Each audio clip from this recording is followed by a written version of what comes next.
HarlequinAudio presents Rules of the Road by Ciara Geraghty, performed by Aoife Mcmahon.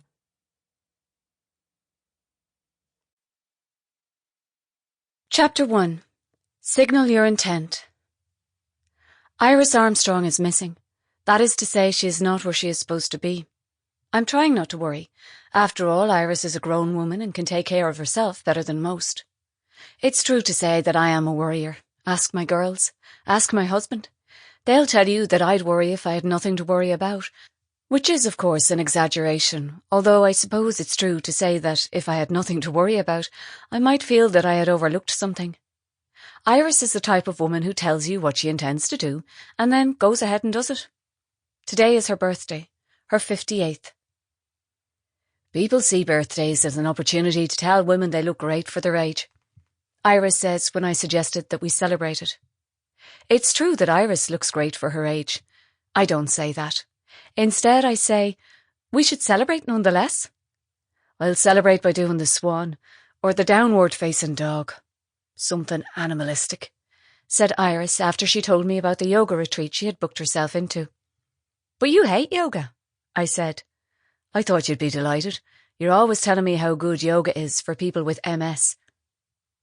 My plan today was to visit Dad, then ring the yoga retreat in Wicklow to let them know I'm driving down with a birthday cake for Iris, so they'll know it's her birthday. Iris won't want a fuss, of course, but everyone should have cake on their birthday. But when I arrive at Sunnyside Nursing Home, my father is sitting in the reception area with one of the managers. On the floor beside his chair is his old suitcase, perhaps a little shabby around the edges now, but functional all the same. A week, the manager says. That's how long it will take for the exterminators to do what they need to do, apparently. Vermin, he calls them, by which I presume he means rats, because if it was just mice, he'd say mice, wouldn't he? My father lives in a rat-infested old folks' home where he colours in between the lines and loses at bingo and sings songs and waits for my mother to come back from the shop soon. I can transfer your father to one of our other facilities if you'd prefer, the manager offers. No, I'll take him, I say. It's the least I can do. I thought I could look after him myself at home, like my mother did for years. I thought I could cope. 6 months I lasted, before I had to put him into Sunnyside. I put Dad's suitcase into the boot beside the birthday cake.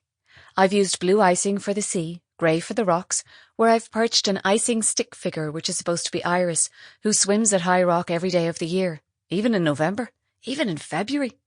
She swims like it's July, every day. I think she'll get a kick out of the cake. It took me ages to finish it, much longer than the recipe book suggested. Brendan says it's because I'm too careful. The cake does not look like it's been made by someone who is too careful. There is a precarious slant to it, as if it's been subjected to adverse weather conditions. I belt Dad into the passenger seat. Where is your mother? He asks. She'll be back from the shop soon, I say. I've stopped telling him that she's dead. He gets too upset, every time. The grief on his face is so fresh, so vivid. It feels like my grief all over again, and I have to look away, close my eyes, dig my nails into the fleshy part of my hands. I get into the car, turn over the engine. Signal your intent, Dad says, in that automatic way he does when he recites the rules of the road. He remembers all of them. There must be some cordoned off areas in your brain where dementia cannot reach. I indicate as instructed, then ring the yoga retreat before driving off. But Iris is not there. She never arrived. In fact, according to the receptionist who speaks in the calm tones of someone who practices yoga every day, there is no record of a booking for an Iris Armstrong. Iris told me not to ring her mobile this week. It would be turned off. I ring her mobile. It's turned off. I drive to Iris's cottage in Feltram. The curtains are drawn across every window. It looks just the way it should, like the house of a woman who has gone away. I pull into the driveway that used to accommodate her ancient Jaguar.